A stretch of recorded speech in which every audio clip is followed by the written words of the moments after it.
아브라함은 뭐 두 가지 타이틀을 크게 가지고 있습니다. 하나는 이스라엘 민족의 조상이고 또 하나는 믿음의 조상이다. 그렇게 얘기를 하고 있습니다. 창세기 12장부터 이스라엘 역사가 시작을 합니다. 창세기 1장부터 11장까지는 또 원시 역사라고 그랬죠. 인류의 역사를 얘기하고 있고 이스라엘 역사는 아브라함이 이제 본격적으로 등장하고 있는 창세기 12장부터 이스라엘 역사가 시작을 하고 있습니다. 아브라함의 가족이 하나님에 왔을 때 하나님께서 아브라함에게 말씀합니다. 너는 이제 앞으로 내가 너에게 보여줄 땅으로 가라. 그렇게 말씀하죠. 그러니까 목적지를 얘기 안 합니다. 어디로 가라는 말씀은 않고 그냥 일단 출발해라. 네가 다 짐 싸들고 온 식구들하고 출발하면은 그때 내가 어디로 가야 될지 내가 목적지를 알려주겠다 그랬습니다.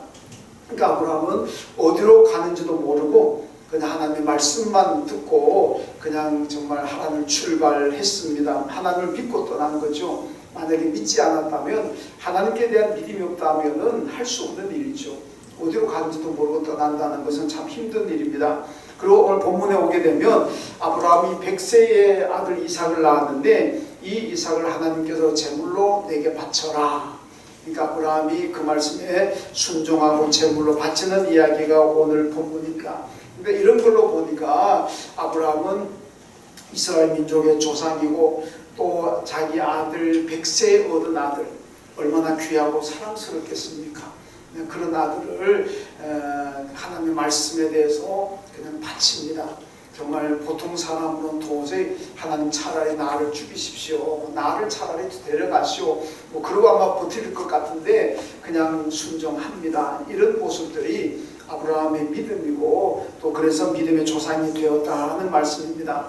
오늘 본문의 말씀은 뭐 이삭을 제물로 바치는 이야기인데 원래 이때만 해도 아브라함이 이스라엘의 최남쪽에 있는 최남단에 있는 부엘세바에 살고 있습니다. 하나님께서 이삭을 제물로 바치라 그러니까 그때 이제 자기 부엘세바 떠나가지고 이제 북쪽을 향해서 올라가는데 그게 이제 예루살렘이죠. 거리가 80km 정도 됩니다. 80km 되는 거리를 3일 걸려서 예루살렘 모리아 산에 도착하게 됩니다. 거기 도착해서 아브라함이 종들에게 너희들 여기 있어라. 그리고 이제 자기 아들 이삭과 함께 이제 제단을 쌓으려고 갑니다. 그때 이삭이 아브라함에게 아버지에게 묻습니다. 아버지, 이 번제실 나무도 있고 그리고 뭐 양을 잡아가지고 각을 뜰 칼도 있는데 근데 재물이 없네. 재물로서 양이 없습니다. 그 양이 어디 있습니까? 이 질문을 받았을 때 그 아버지 아브라함 입장에서는 아마 억장이 무너졌을 겁니다. 야, 네가 재물이다. 너를 오늘 죽여야 된다. 이 말을 차마 못하고 그래서 하는 얘기가 그래 아브라함 재물에 쓸 어린 양은 하나님께서 준비하실 것이다. 그냥 너는 그냥 궁금해하지 말고 그냥 가자는 거죠. 재물에 쓸 어린 양은 하나님께서 준비하신다. 그리고는 데리고 가가지고는 딱 목적지 이제 제사 드릴 장소에 와가지고 제단을 쌓고 그리고 거기에 이제 또 나무를 올리고 그리고 아들 이삭을 결박해가지고 그 제단에 올려놓습니다. 그리고는 칼을 들어 딱 치는 순간에 하나님께서 중지 명령을 내렸습니다. 여러분 이때 이삭의 나이가 몇 살이었을까? 이삭의 나이 때 참 우리가 짐작한다는 게 사실은 뭐 정확한 나이는 짐작할 수가 없는데 이 상황을 보게 되면 뭐 많은 사람들이 이제 그 이삭의 나이 때 아마 10대였을 거라 그러는데 또 그것도 가만히 보면 또 그것도 아닌 것 같아요. 왜냐하면 창세기 22장에 오늘 본문 나왔잖아요. 제물로 바치는 사건 있고 난 다음에 23장으로 넘어가게 되면은 바로 그 아브라함의 아내 사라 그러니까 그 이삭의 그 어머니가 세상을 떠나 죽게 됩니다. 근데 어머니가 죽을 때 나이가 몇 살이냐면 127세에 죽습니다. 그럼 아브라함의 나이는 몇 살이냐면 137세입니다. 10년 차이가 나니까. 그러니까 아내 사라가 127세에 죽었다는 얘기는 지금 이삭의 나이는 37살이 됐다는 얘기. 이것만 보면은 왜냐하면 아브라함은 137세잖아요. 10년 차이가 나니까. 그럼 아브라함은 이삭은 37살이라는 겁니다. 겁니다. 물론 22장과 23장의 그 그게 이제 몇 년에 대한 요거에 따라서 달라질 수가 있는데, 만약에 22장 이삭 제물 사건이 나오고 바로 어머니가 돌아가셨다 그러면은 이삭의 나이는 37살입니다. 만약에 거기에 뭐 조금 몇 년의 간격이 있었다 그러면 이제 좀 이삭의 나이가 좀 낮아질 수도 있습니다만은, 어딘가에 뭐 이삭의 나이는 있다가 30살은 넘었다고 볼 수가 있습니다. 아무리 텀이 있다고 하더라도 30살은 넘었습니다. 그럼 아브라함의 나이는 몇 살이냐? 130살이 넘었다는 얘기죠. 그 어떻게 되겠습니까? 아들 이삭을 결박하려고 하는데, 이삭이 만약에 반항하고 아버지 왜 이러세요? 왜 나를 죽이려고 합니까? 아버지 미쳤어요? 이렇게 해가지고 만약에 반항했다면 130살이 넘은 아버지가 30살의 팔팔한 아들을 어떻게 묻겠습니까? 묻는다는 건 불가능한 얘기 아니겠습니까? 종들은 다 딴 데 있습니다. 단 둘이 왔습니다. 종들이라도 같이 왔더라면은 종들한테 야 아들 좀 결박해라 이렇게 할 수도 있지만은, 오늘 본문 보면 그렇잖아요. 종들은 다 일행들은 뒀습니다. 딱 둘이 왔습니다. 그리고 설령 묶었다고 하더라도, 어떻게든 묶었다 하더라도 그 제단에 올려놓는다는 게 이게 얼마나 힘들겠습니까? 130이 넘은 아버지가 30대의 팔팔한 아들을 묶어가지고 그 제단 높은 데 올린다는 것도 힘듭니다. 조금만 아들이 반항해버리면 못 올립니다. 그런데도 불구하고 제단에 올려놓고 칼을 듭니다. 이 얘기 뭡니까? 아버지 아브라함도 하나님의 말씀에 철저하게 순종하는 모습이지만은 아들 이삭도 반항하지 않습니다. 그게 아버지의 뜻이 아니라는 걸 잘 알고 있습니다. 하나님의 말씀이고 하나님의 명령이기 때문에 우리 아버지 아브라함도 순종할 수밖에 없구나. 그러니까 아버지를 원망하지 않고 자기도 하나님의 뜻이라면 내가 제물이 되겠습니다. 그리고 순순히 그냥 묵도록 가만히 있다 볼 수가 있고, 그리고 제단에 오히려 자기가 기어서 알아서 올라가실 수도 있을 거 아닙니까? 그 무거운 아들 어떻게 노인이 들고 올리겠습니까? 이런 걸 보면 아브라함도 참 믿음이 대단한 사람이고 아들 이삭도 참 믿음이 대단한 사람이다, 순종하는 그런 모습을 볼 수가 있습니다. 그래서 칼을 들려고 하는데 오늘 12절에 보면 그 아이에게 손을 대지 말라, 내가 내 아들 독자까지도 내게 아끼지 아니하였으니 이제야 내가 하나님을 경외하는 줄 아노라, 이렇게 말씀하면서 지금 하나님께서 말씀하시면 정말 아들 이삭을 제물로 받으려고 하시는 것이 아니라 100세의 아들을 얻었다 보니까 아브라함이 얼마나 사랑하겠습니까? 저도 참 죄송합니다만 저도 얼마 전에 손녀 얻었잖아요. 참 재미가 있더라고요. 손녀 한번 가져보십시오. 근데 100세에 얻었으니까 얼마나 사랑스럽게 해서 아마 하나님 보실 때 얘가 지금 나보다 지 아들 더 좋아하는구나 아마 그렇게 생각될 수도 있지 않겠습니까? 그러니까 나한테 바쳐라, 시험하려고 말씀하는 거예요. 근데 아브라함이 하나님이 시험하시는데 잘 순종했습니다. 그러니까 하나님께서 됐다, 이제 내가 정말 아들도 사랑하지만은 나를 더 사랑하고 그럼에도 여전히 내 말의 명령을 더 순종하는구나, 이걸 아시고 이제 됐다 그러면서 뒤를 돌아보라. 뒤에 보니까 수양이 숯불에 걸려 있습니다. 그 수양을 잡아다가 하나님 앞에 번제로 드렸다 하는 것이 오늘 말씀이고, 그래서 아브라함이 그 땅을 여호와 이레 이렇게 불렀습니다. 여호와 이레라는 얘기는 여호와께서 준비하셨다 그런 뜻입니다. 그러니까 하나님 말씀에 순종하니까 하나님께서 다 준비하셨다는 얘기입니다. 우리가 살아가면서 필요한 것도 있고 해야 될 일도 복잡한 일도 얼마나 많겠습니까마는 아브라함처럼 어떤 말씀이든지 간에 하나님 말씀에 순종하면은 하나님이 다 준비하실 줄로 믿습니다. 내가 준비 안 해도 하나님이 준비하시는 거예요. 여호와 이레, 여러분 여호와 이레의 이 축복을 다 받으시길 주님의 이름으로 축원합니다. 오늘 본문은 신학적으로 참 중요한 의미를 가지고 있는 말씀입니다. 오늘 말씀 보면 제단을 쌓았던 장소를 본문에서는 모리아 땅에 있는 한 산 이렇게 얘기합니다.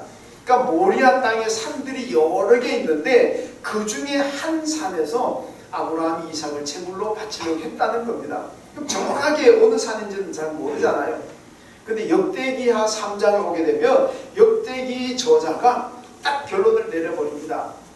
이삭을 하나님께 제물로 바치려고 했던 이 산은 지금 바로 예루살렘 성전에 서 있는 시온산이다. 예루살렘 성전에 서는 이 자리가 바로 아브라함이 이삭을 제물로 바치려고 했던 산이다. 딱 결론을 내려버립니다. 이게 왜 이런 결론을 내리냐면 이 사마리아 사람들과 성전의 정통성 시비가 붙어 있습니다. 역대기 서가 나올 때가 포로 후기인데 이때는 사마리아 사람들과 유대인들 간에 성전, 어느 성전이 하나님이 인정하신 합법적인 성전이냐, 이걸 두고 갈등하고 다투던 시대입니다. 그러니까 사마리아 사람들은 그리심산에다가 성전을 세워놓고 이 그리심산 성전이 하나님께서 인정하시는 합법적인 성전이다, 이렇게 주장하고 있고, 반대로 유대인들은 무슨 소리 하느냐, 예루살렘 성전, 시온산에서는 예루살렘 성전이 하나님이 인정하시는 합법적인 장소다, 이것으로 다투고 싸우는 겁니다. 이런 상황에서 역대기 기자는 유대인이니까 역대기사가 딱 결론 내리기를 지금 성전에 서 있는 시온산이 이게 맞다. 왜냐? 이 성전에 서 있는 이 자리가 아브라함이 이삭을 제물로 바치려고 했던 장소고, 나중에 다윗 시대에 보면 다윗이 온역으로 인해서 7만 명이 죽어나가잖아요. 근데 오르난의 타작마당을 사가지고 하나님 앞에 제사를 드립니다. 그러니까 하나님 그 제사를 받으시고 전염병을 멈춰주셨잖아요. 그 오르난 타작마당 그 장소가 어디냐? 이게 바로 예루살렘 성전 자리라는 겁니다. 그래서 예루살렘 성전이 자리하고 있는 이 자리는 아브라함이 이삭을 바치려고 했던 자리고, 다윗이 전염병을 멈추기 위해서 오르난에게 사가지고 제물로 드렸던 제사 지내던 이 자리가 여기라는 겁니다. 그러니까 성전에서는 이 시온산 이 자리가 하나님께서 인정하시는 합법적인 제2장소, 합법적인 예배 장소다, 그렇게 결론을 내렸습니다. 물론 이게 뭐 우리한테는 그렇게 안 중요할 수도 있지만은 유대인들과 사마리아인들 간에는 굉장히 중요한 문제입니다. 정통성 문제가 될 수가 있습니다. 자, 그래서 의미가 있다는 얘기고, 오늘 본문을 다시 돌아오게 되면 여러분, 우리가 하나님 말씀에 순종하는 데에는 선택적으로 순종하는 사람이 있고 무조건적으로 순종하는 사람이 있습니다. 요즘 뭐 선택적인 이런 얘기 많이 쓰잖아요. 근데 선택적인 순종은 뭐냐? 내 마음에 들면 순종하고 마음에 안 들면 순종 안 합니다. 내가 순종해서 내게 뭔가 유익이 되겠다 싶으면 순종하고, 이거 순종해봐도 내게 유익되는 건 없고 골치 아픈 일만 생기고 그럴 것 같으면 순종 안 해버립니다. 이게 선택적으로 순종하는 거잖아요. 그러니까 요나를 보세요. 요나는 선지자입니다. 선지자의 기본은 뭡니까? 하나님 말씀에 순종하는 겁니다. 선지자가 하나님 말씀에 순종하지 않으면 이게 어떻게 됩니까? 거짓 선지자지. 근데 요나가 하나님 말씀에 순종하는 선지자인데, 하나님께서 오늘 요나에게 너는 지금 니느웨로 가가지고 내 말을 전해라. 안 가버리잖아요. 나 못 갑니다. 왜 그렇습니까? 니느웨는 아시리아의 수도인데 자기들 봐서 원수입니다. 이 원수는 하나님 앞에 그냥 멸망받아가 심판받아 죽는 걸 보고 싶은 거지, 그 원수의 사람들이 구원받는 거는 이거 죽기보다 못한 겁니다. 그러니까 자기 마음에 안 드는 거죠. 그러니까 나 못 갑니다. 그리고 다시스로 도망가 버리잖아요. 이게 선택적인 순종이라는 겁니다. 자기 마음에 들면 순종하고 마음에 안 들면 순종 안 해버리는, 이게 바로 요나가 보여주는 선택적인 순종입니다. 이거는 올바른 신앙의 모습이 아니라는 거죠. 여러분, 예수님은 하나님 말씀에 무조건적으로 순종하시잖아요. 이 무조건된 순종입니다. 십자가를 져야 되는 상황에서 예수님 뭐라고 해요? 아버지, 이 잔이 내게서 지나가면 안 되겠습니까? 나 이거 십자가 좀 안 지면 안 되겠습니까? 십자가 진다는 게 얼마나 고통스러운 걸 알고 있습니다. 그리고 본인 생각은 안 지고 싶은 거예요. 그러나 하나님의 뜻이 지는 것이라면 내가 이 십자가 지겠습니다. 그리고 십자가 지잖아요. 하나님 말씀에는 내가 고통이 따르더라도 순종하는 것, 이게 바로 올바른 신앙의 모습이라는 거죠. 그래서 바울이 고린도전서 1장 보면 고린도교를 향해서 얘기합니다. 여러분, 우리가 믿는 예수님은 하나님 말씀에 무조건적으로 순종했습니다. 그래서 나도 예수님처럼 하나님의 말씀에는 아니오가 없습니다. 그냥 예, 아멘하고 순종합니다. 그러니까 고린도 교회 여러분들도 예수님처럼 그리고 나처럼 하나님 말씀에는 무조건 예와 아멘만 하십시오. 이렇게 권면하잖아요. 바로 우리가 하나님 앞에서 살아야 될 모습입니다. 하나님의 말씀이라면은 유불리를 따지지 말고 내가 마음에 드냐 안 드냐를 따지지 말고 하나님 말씀에는 무조건 예, 아멘만 해야 됩니다. 이게 우리 신앙이 가야 할 길입니다. 오늘 본문의 말씀 보면 아브라함의 무조건적인 순종으로 인한 그에 따르는 축복을 지금 말씀하고 있습니다. 근데 아브라함에게 약속하신 이 축복은 누가 받느냐? 오늘 우리가 받는 겁니다. 누구 통해서? 예수 그리스도를 통해서. 무조건적으로 순종한 아브라함의 하나님께서 몇 가지 축복을 약속하셨는데 그 축복의 약속은 우리가 예수 그리스도를 통해서 받고 있습니다. 어떤 축복일까요? 먼저 오늘 말씀 보면 번성하게 하신다. 번성의 축복입니다. 17절 말씀 보니까 내가 네게 큰 복을 주고 네 씨가 크게 번성하여 하늘의 벼루가 같고 바닷가의 모래와 같게 할 것이다. 이렇게 말씀합니다. 이런 번성하는 거 아니겠습니까? 하나님께서 아브라함이 약속한 축복 크게 두 가지입니다. 하나는 자손이고 하나는 땅입니다. 자손과 땅에 대한 축복을 약속하셨는데 여러분 이 약속을 할 때가 지금 아브라함이 몇 살이었느냐? 아까 얘기했던 130세가 넘었잖아요. 지금 이삭 제물로 바치려고 했을 때 하나님께서 중지시키시고 그의 믿음을 확인하고 난 다음에 내가 네 자손에게 복을 준다. 네 자손이 하늘의 별과 같이 땅의 모래와 같이 내가 너 자손을 축복하겠다 이랬습니다. 이때는 아브라함이 지금 130이 넘었습니다. 그리고 아들하고 달랑 이삭 하나밖에 없습니다. 손자도 없어, 손주도 없어요. 그리고 이제는 이제 상황은 변했지만 불과 지금 잠깐 전까지만 하더라도 그 이삭마저도 하나님이 제물을 바치라 그랬잖아요. 그 만약에 제물을 바쳤더라면 어떻게 하면 대가 끊겼습니다. 대가 끊겼어요. 이런 상황에서 내 후손 자손들이 하늘의 별처럼 바닷가의 모래처럼 많게 할 것이다. 야, 이해가 안 되는 얘기잖아요. 아니 하나님 아들 달랑 이삭 하나 있는데 뭔 그런 자손. 땅은 어떻습니까? 오늘 말씀 보면은 하나님께서 아브라함에게 이 순종을 보시고 난 다음에 너가 보는 이 땅을 내가 너와 네 후손에게 주겠다 그랬잖아요. 근데 아브라함이 자기 아내 사라가 127세 죽었을 때 매장지가 없습니다. 묘 쓸 자리가 없어요. 그래가지고 헤브론의 사람에게 밭을 사가지고 묘를 썼습니다. 그 묘에 아브라함도 묻히고 이삭도 묻히고 야곱도 묻히고 지금도 이스라엘 가면은 헤브론 가면 그 무덤이 근데 그 위에다가 이슬람 사람하고 회교 사원을 지어버렸어요. 그래서 저도 그 회교 사원 안에까지 들어가 봤는데 밑에는 못 들어갑니다. 다 막아놔버려. 그 밑에 아브라함, 이삭, 야곱의 무덤이 있는 거예요. 이제 볼 수는 없는데 자 하여튼간에 여러분 하나님께서 아브라함에게 두 가지 약속, 축복, 자손과 땅의 약속을 하셨지만은 아브라함 때에 와서 된 것은 아무것도 없습니다. 땅도 없어요. 묻힐 자리도 없었습니다. 자손 이삭 달랑 하나 있습니다. 안 그렇게 엄청난 약속을 하셨는데도 불구하고 된 게 없습니다. 여러분 그런데 아브라함은요 약속대로 번성했습니다. 어떻게 해요? 아브라함의 후손들이 지금 이스라엘 유태인들이 누굽니까? 아브라함의 후손들이잖아요. 그 후손들이 하나님이 약속하셨던 가나안 땅을 차지하고 있습니다.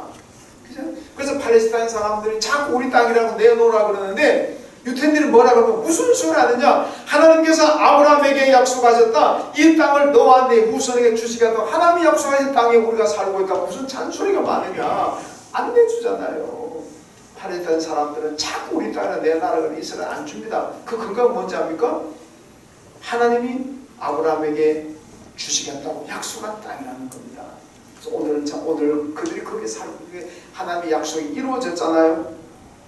그리고 여러분 후손은 어떻습니까? 하늘의 별처럼 바다의 모래처럼 많게 한다 그랬는데 여러분 오늘 예수를 통해서 구원받고 하나님의 자녀가 된 여러분과 저가 누구의 후손입니까? 아브라함 후손입니다. 물론 우리가 혈통적으로는 우리 유태인이 아니지만은 영적으로는 영적인 혈통에서 우리 다 아브라함의 후손입니다. 오늘 본문대로 아브라함의 씨입니다. 여러분도 아브라함의 씨고 저도 아브라함의 씨입니다. 왜? 아브라함이 우리 믿음의 조상이니까 예수 믿는 우리 모두가 다 아브라함의 후손들입니다. 여러분, 예수 믿는 사람이 다 아브라함의 후손들인데 그 수가 얼마나 많이 헤아릴 수 있습니까? 지금 왔다가 예수 믿다가 떠난 사람도 많고 현재 있는 사람도 많고 정말로 하늘의 별을 헤아릴 수 없는 것처럼 바다의 모래알을 헤아릴 수 없는 것처럼 아브라함의 후손인 믿음의 사람들을 헤아릴 수 없을 정도로 많다는 겁니다.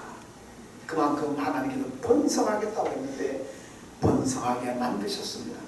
시편 92편 12절 13절에 보면은 의인은 종려나무같이 번성하며 레바논의 백향목까지 성장하리로다. 의인은 여호와의 집에 심겼으며 하나님의 뜰 안에서 번성하리로다. 이렇게 말씀합니다. 여러분, 의인은 아브라함의 자손, 의인은 종려나무같이 번성하며 레바논의 백향목까지 성장한다. 모두가 번성한다는 얘기입니다. 근데 그 다음 보세요. 어디서? 무엇을 통해서 번성합니까? 여호와의 집에 심겼으며 우리 하나님의 뜰 안에서 번성한다 그랬습니다. 여호와의 집, 우리 하나님의 뜰 어디입니까? 내가 성전이고 교회입니다. 그러므로 우리 아브라함의 후손인 저와 여러분들은 어디를 통해서 번성하느냐? 하나님의 집 교회를 통해서 번성하게 된다는 얘기입니다. 어떻게? 교회에 깊이 뿌리를 내리라는 얘기입니다. 교회에 심겨지라는 얘기입니다. 여러분, 그러니까 오늘 보니까 제가 쭉 붙어보니까 우리 등록 안 하신 분은 보니까 한 분도 안 계시는 것 같은데, 여러분 교회 오시다면 교회에 등록해 그 뿌리를 내리고 뿌리를 내리고, 그리고 뿌리를 내릴 때 깊이 내려야 됩니다. 여러분, 나무를 심든 식물을 심든 간에 뿌리가 얕으면 어떻게 합니까? 바람 불면 흔들립니다. 흔들림이 심하다가 다 넘어지고 쓰러집니다. 나무도 뿌리가 깊어야 되는 겁니다. 우리가 잘 아는 용비어천가, 조선시대 왕들을 찬양했던 용비어천가에 나오는 유명한 글귀가 뭡니까? 뿌리 깊은 나무는 바람에 안 흔들린다, 이렇게 얘기해요. 이거는 과학이고 진리입니다. 뿌리가 깊은 나무가 바람에 흔들리지 않고 넘어지지 않는다는 거는요, 이건 뭐 과학입니다. 이건 진리입니다. 맞잖아요. 그러니까 이건 무슨 얘기입니까? 우리 성도들은 하나님의 교회에 들어와가지고 뿌리를 내려야 되는데 깊이 내려야 됩니다. 믿음이 없는 사람들은요, 교회 깊이 뿌리 내리면 망하는 줄 압니다. 교회 안 다니는 사람들은 당연히 그렇게 생각하지만은 교회 다니는 사람들도 그렇게 생각하는 사람들이 있습니다. 자기 아내가, 자기 남편이 너무 교회 열심히 다니고 깊이 뿌리 내리면 집안 망한다고 대충대충 안 하고 좀 조용하다고. 여러분, 배우자가 그러진 않습니까? 물론 이단에 들어가서 아니면 사이비 종교에 들어가가지고 거기에 깊이 뿌리를 내리면 그 망합니다. 반드시 망합니다. 불행합니다. 그러나 하나님의 아들 예수 그리스도를 나의 구주로 믿고 고백하는 여러분 건전한 교회에서는 뿌리를 깊이 내리면 내릴수록 복인 줄로 믿습니다. 걱정하지 말고 뿌리를 깊이 내리세요. 망하지 않습니다. 오히려 말씀 보면 뿌리를 깊이 내리면 흥합니다. 번성합니다. 레바논의 백향목처럼, 종려나무처럼 번성하게 될 줄로 믿습니다. 뿌리 깊이 내리는 여러분 되시길 주님의 이름으로 축원합니다. 그 다음에 두 번째로 대적의 성문을 차지한다 그랬습니다. 17절 하반절에 보니까 내 씨가 그 대적의 성문을 차지하리라 이렇게 말씀합니다. 여러분, 대적의 성문, 원수의 성문, 이걸 정복한다는 얘기 아니겠습니까? 여러분, 예수님은 누굽니까? 아브라함의 후손입니다. 마태복음 1장에서 아브라함 예수 족보를 얘기하면서 이야기하는 겁니까? 아브라함과 다윗의 자손 예수 그리스도의 세계라 이렇게 해야 돼요. 예수는 누구냐? 아브라함과 다윗의 자손에서 오신 분이 바로 예수 그리스도입니다. 여러분, 아브라함의 후손은 예수 그리스도로 말미암아 우리는 원수를 이기고 성문을 정복하게 됩니다. 다윗이 골리앗을 어떻게 쓰러뜨렸습니까? 골리앗 싸울 때 그러잖아요. 너는 칼과 단창 그걸 의지하고 내게 나오지만은 나는 네가 알지 못하는 만군의 여호와 이스라엘의 하나님의 이름으로 너를 오늘 내가 쓰러뜨린다. 너를 죽인다. 그리고 쓰러뜨리잖아요. 다윗이 아무리 목동으로 물맷돌 돌리는데 기술자라고 하더라도 자기 기술로 나가는 게 아닙니다. 만군하는 여호와의 이름으로 오늘 내가 너를 죽인다. 여호와의 이름으로 이기잖아요. 여러분, 지금은 예수 그리스도의 이름으로 이깁니다. 하나님께서 우리에게 원수의 성문을 정복할 수 있는 능력, 대적의 원수를 정복할 수 있는 그 힘을 어떤 방법으로 우리에게 주셨습니까? 당신의 아들 예수 그리스도의 이름을 우리에게 주셨습니다. 그러므로 예수 이름으로 무장하고 예수 이름으로 나간다면 다 정복이 된다. 원수의 성문까지도 정복하고 내가 차지하게 된다는 말씀입니다. 여러분, 초대교회 사도행전을 보세요. 사도들이, 성도들이 간 곳마다 병자를 고치고 귀신을 쫓아내고 죽은 자도 살리고, 이런 기적을 어떻게 일으킵니까? 나사렛 예수 그리스도의 이름, 이겁니다. 딴 거 없습니다. 이들이 의사도 아닙니다. 무슨 대단한 초능력을 가진 사람들도 아닙니다. 공부를 많이 한 사람도 아닙니다. 지식이 많은 것도 아닙니다. 그런데 오직 예수 그리스도의 이름 가지고 나가니까 다 되더라는 것 아니겠습니까? 그래서 원수의 성문, 대적의 성문까지도 차지하는 그런 복을 누렸다는 말씀입니다. 여러분, 창세기를 보면요, 하나님께서 천지를 창조하고 난 다음에 인간에게 주신 말씀이 뭐냐? 정복하라는 겁니다. 그 5가지 동사가 나오는데 그 중에 하나가 정복하라. 똑같은 말씀이 홍수 심판이 있고 난 다음에도 똑같은 말씀 주십니다. 정복하라. 똑같은 얘기합니다. 그런데 여러분, 어떻게 우리가 세상을 정복해야 됩니까?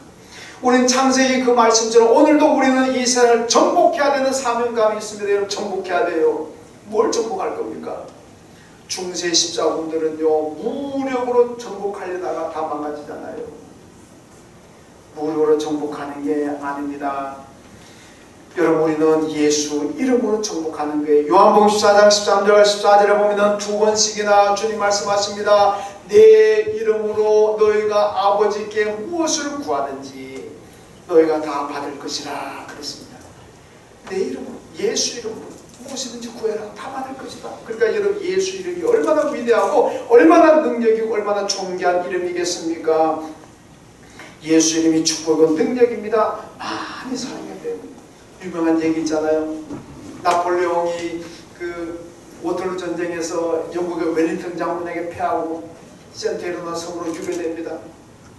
그때 그 유배지에서 나폴레옹이 유명한 얘기를 합니다. 나는 무력으로 세상을 정복하려다가 실패하고, 그러나 기독교는 예수 이름으로 세상을 정복하니까 지금도 그 나라는 흥왕하고 번성하고 있다. 이해합니까? 여러분, 무력으로 세상 정복하면 실패합니다. 그러나 예수 이름으로 정복하러 나간다면 어떤 것도 우리는 다 정복하게 될 줄로 믿습니다. 여러분, 영적이든 육적이든 정복하려고 언제나 그는 반발이 따르고 저항이 따를 수밖에 없습니다. 여러분, 우리가 사탄을 정복하라고 생각해 보세요. 사탄이 가만히 있습니까? 자기 것을 빼앗기는데, 자기 것이 없어지는데 어떻게 사탄이 가만 보고 있겠습니까? 여러분들의 것을 다른 사람이 빼앗아가는데, 여러분의 것이 줄어드는데, 내 것이 줄어드는데 가만히 보고만 있겠습니까? 안 그러잖아요. 어떻게 내 것을 차지하려고 그러고, 인간의 심리라는 것은 내 것 말고 다른 것을 더 가져보려고 하는 심리가 있는데, 내 것 빼앗아가는데 가만히 있을 사람이 어디에 있겠습니까? 사탄도 마찬가지입니다.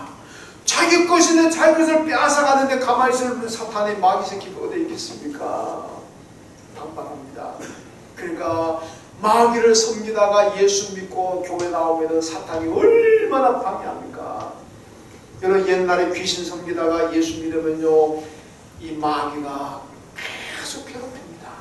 그 괴롭힘을 당하면 견디다 못해가지고 다시 예수 버리고 마귀 섬기로 돌아가는 사람도 있지만은 그 괴롭힘을 잘 이겨내고 마지막까지 승리하는 사람들도 있습니다. 그리고 우리가 마귀하고 싸우려고 하면 괴롭힘 많이 당할 수도 있습니다.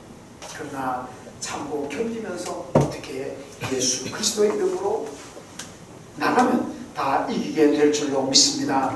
이기게 되는 길이 예수 이름입니다. 예수 이름으로 기도하시고, 예수 이름으로 선포하시고, 예수 이름으로 축복하십시오.